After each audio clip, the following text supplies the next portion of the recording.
Pernahkah kamu berdoa sampai menangis, tapi rasanya langit-langit kamarmu terbuat dari tembaga yang keras, dan suaramu hanya memantul kembali tanpa jawaban? Kamu berseru, kamu meminta petunjuk, tapi yang kamu dapatkan hanyalah keheningan yang menyakitkan. Di momen seperti ini, keraguan mulai merayap masuk ke dalam hati.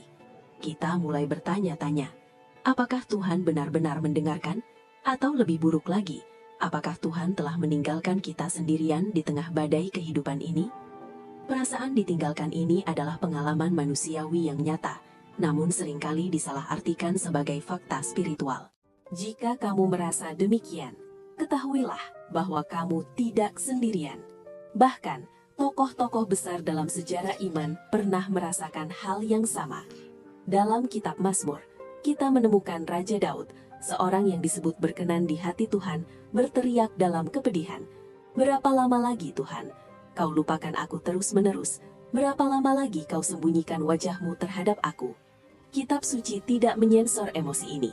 Ini membuktikan bahwa merasa Tuhan jauh bukanlah tanda bahwa kamu tidak beriman, melainkan bagian dari perjalanan spiritual yang jujur dan mentah di hadapan Sang Pencipta. Dalam teologi Kristen klasik, fase ini dikenal sebagai Dark Night of the Soul atau malam gelap jiwa, sebuah istilah yang dipopulerkan oleh Santo Yohanes dari Salib. Ini bukanlah tanda hukuman, melainkan sebuah proses pemurnian. Seperti emas yang harus dibakar dalam api untuk memisahkan kotorannya, iman kita seringkali harus melewati keheningan untuk dimurnikan dari ketergantungan pada perasaan semata. Tuhan sedang menarik susu penghiburan emosional agar kita belajar memakan makanan keras berupa iman yang sejati.